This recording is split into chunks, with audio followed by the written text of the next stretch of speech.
Hey, what's up? Welcome back to the channel. My name's Josh. I'm a photographer and filmmaker from West Michigan, and today I want to walk you through the audio kit that I use when I'm filming weddings. Now, I actually made a very similar video to this one on the channel back when I first started it about 2 years ago, but since then that kit has become pretty outdated. I've updated a lot of the items, and so today I want to walk you through the current audio kit that I'm using with all the upgraded equipment. It's a lot more robust of an audio system that I was using a couple years ago. Now, for anyone who just wants the quick and dirty version of all the audio kit that I bring with me on a wedding day, I will link that in the description below so you can check all of those items out. But for now, let's go ahead and dive into the specifics of the kit and what I bring with me when I'm filming a wedding. So the first thing I want to talk about is my on-camera microphone, and for that I use the Sennheiser MKE600. This is a fantastic shotgun microphone and does a really great job at capturing environmental audio, ambient audio, people laughing, talking, crying, kind of any of the random ambient moments that happen throughout the wedding day.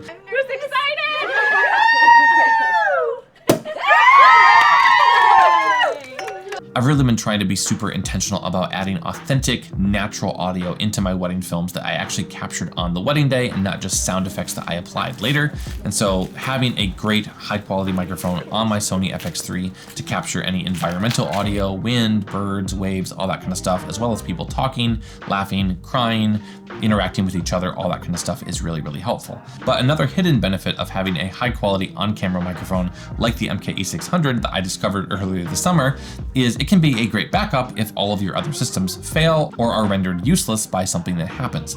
So story time, I was filming a wedding out in Jackson Hole, Wyoming. At the reception, we were preparing for toasts and I had set up the entire reception. Microphone was all wired in with my system. I was tapped into the DJ's soundboard. Everything was sound checked. We were all good to go.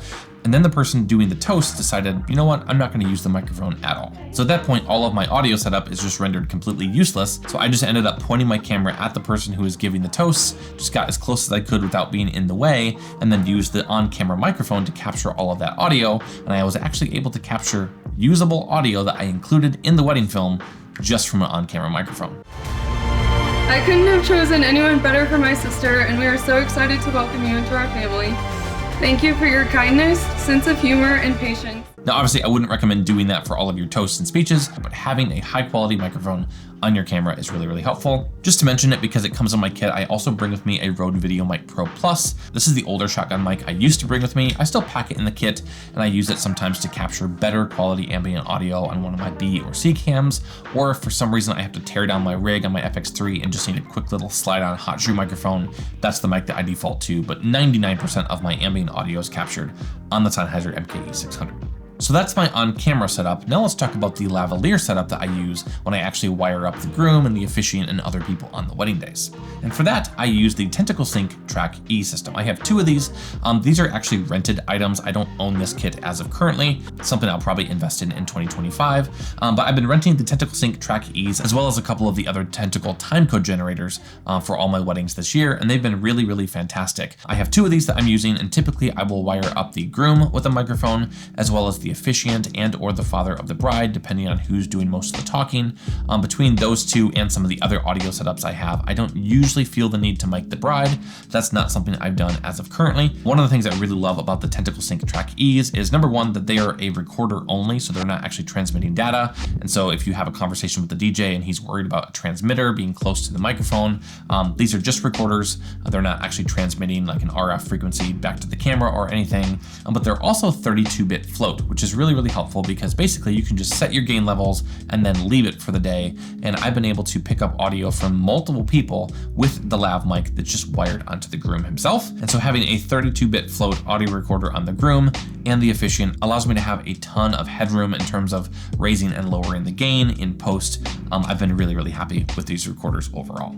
The other thing I will say is that because I'm just renting these, I haven't upgraded the actual microphone itself. I'm just using the default like Tentacle Sync microphone lavalier that comes with the kit. Eventually, once I actually purchase the Tentacle Sync system for myself, I'll probably end up upgrading the actual microphone to one of the Shure mics or the Sanken mics or one of those microphones that might be a little bit higher quality. But genuinely, I have had no quality issues with the Tentacle Sync system itself. And so if you're looking for a really good quality on-person lav recorder system, I cannot recommend the Tentacle Sync Track E system enough. In terms of how I actually wire people up on the wedding day, I've been using these invisible lav covers, the moleskin version from Bumblebee. Again, once I upgrade these lav sets, there are lav concealers for some of the Shure microphones and Sanken microphones, etc.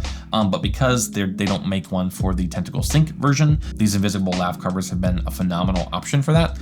Literally just a little sticky with some moleskin, and you just kind of attach those together on the microphone itself, tape it to the inside of the suit jacket pocket or something like that. And I've been able to capture really high quality audio just using this simple setup. On the subject of lav recorders, I also do bring with me my DJI mic set. This is just the original version 1. I don't usually use these much on the wedding day itself, but the one use I really have found and used a lot with these is the actual magnetic clip on the back of these. I have used this to attach this microphone to a speaker, just as like an additional backup. I had a couple situations where I really didn't trust the DJ's system to get my actual recorder, the live feed that was going to the speakers, and I didn't have the ability to tap into the speaker itself. And so I literally was able to go up and just clip this microphone onto the speaker itself, like literally magnetically just clip it onto the speaker just to capture whatever audio was coming out of the speaker itself.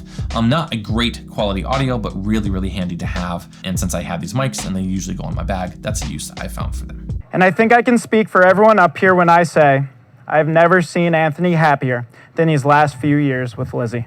Speaking of tapping into the DJ's sound system, the actual recorders I use for that are the Zoom F3 and the Zoom H6. Now the Zoom H6 is something that usually doesn't go in my bag. I'm primarily using the Zoom F3 now, and that's primarily because the Zoom F3 records in 32-bit float. You just basically plug it in, turn it on, and you're good to go. And so this is what I've used to tap into the DJ's soundboard or tap into the back of the speaker or the back of the wireless transmitter or whichever unit I'm plugging in.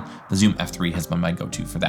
Now, one pro tip on the Zoom F3 that I will say is that I typically don't use both inputs. And so what I've actually done is I've set up input 1 to be a line level input and input 2 to be a mic level input. One of the things that I found working with DJs is that oftentimes they have different outputs for the ceremony versus for the reception. And sometimes the ceremony output will be a line level output and the reception output will be a mic level output or vice versa.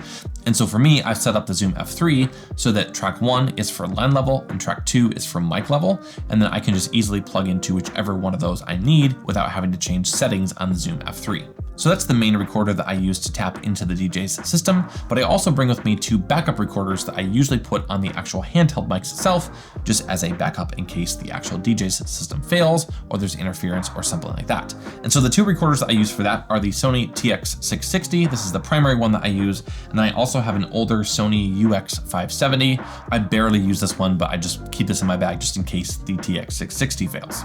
Both of these recorders essentially do the same thing, just capturing the ambient audio that's coming right off the microphone. These are not plugging into anything, but I just use a little microphone sleeve that I got on Amazon, put this onto the microphone itself, slide the TX660 into that, turn on the recorder, and then let that run. And honestly, you get some decent audio from that. It's a little bit ambient heavy. There's definitely some echoes and reflections, but in the case that something fails, it's really, really helpful to have an actual recorder on the microphone itself, so you're not banking on the fact that the transmission is going to be good, the battery's not going to die on the DJ's mic, that the sound system is going to work correctly. You're not banking on his output. You actually have something on the microphone itself. As Skylar said the other day, it's a sacrifice. I know it's fun, it's a celebration, but we appreciate all of y'all's travel.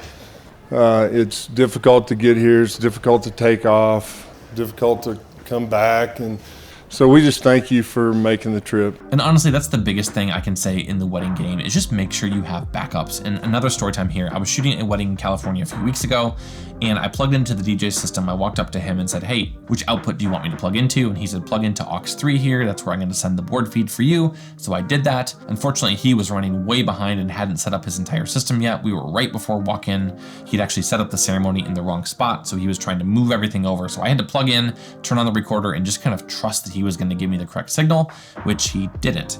Thankfully, I had wired up the groom, the officiant, and I had the Sony TX660 on the actual handheld mic, and my DJI mic clipped onto the actual speaker itself. So even though he didn't give me the audio feed until halfway through the ceremony when he realized he hadn't actually sent me a feed and turned that back on for me, I still had 4 different audio sources that I was recording audio on, in addition to the Zoom F3, which he then gave me that feed halfway through the ceremony. So just make sure you have backups to your backups to your backups, because something will go wrong. There'll be interference, somebody will drop a mic, a battery will die, something will happen. And so just having lots of different backups is really, really critical when you're filming a wedding. So now that we've talked about all the recorders, let's go ahead and talk about the cables that I bring with me. And for cables, I basically try to have one of everything.